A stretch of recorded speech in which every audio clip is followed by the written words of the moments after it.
Hi, welcome back to another dose of bite-sized bits of knowledge where we give you meaningful information in a short amount of time. Today, we're going to talk about the first of about 5 videos on trust administration. The videos are going to be discussing the parties, succession and transition, disclosures, trust management, and distributions. And each one will be its own video. Today, we're going to talk about the parties, the trust parties. Who are the parties to a trust? Well, I would say this group that I'm about to tell you is pretty much the most of the parties you're going to see. There may be some outliers, but it's not usual, not common. So to start, the creator of the trust is typically referred to as a settlor or grantor or a lot of other names, trustor. I've seen a lot of different ways of doing it. Every state has their own little way of doing it. In Florida, it's a settlor, but we typically call it a grantor. It really doesn't matter what it's called. The grantor is the creator.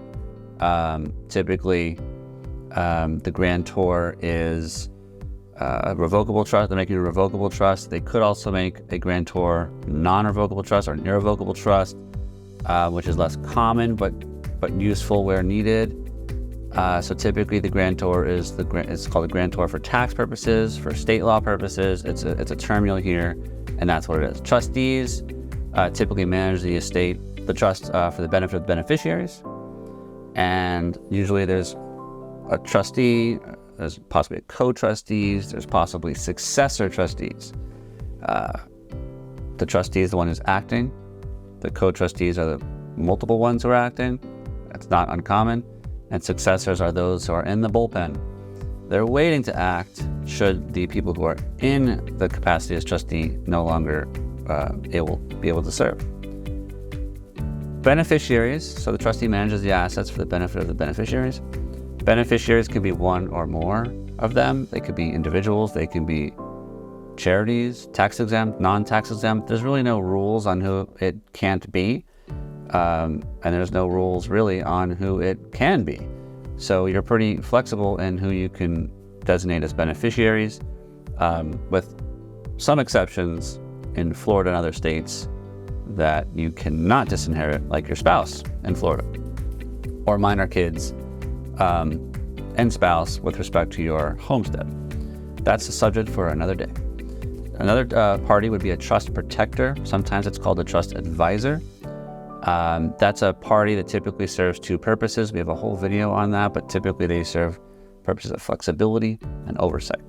Catch our video on trust protectors separately.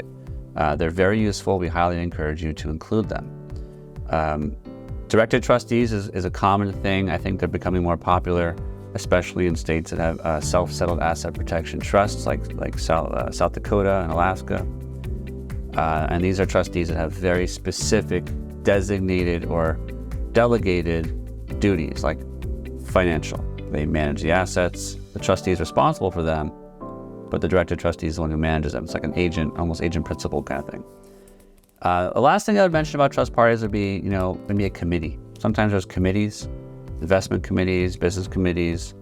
It's all about management and structure, and there's a lot of ways to do it, especially with complicated trusts with businesses and complicated investments. Sometimes you just don't want to have one person doing it all.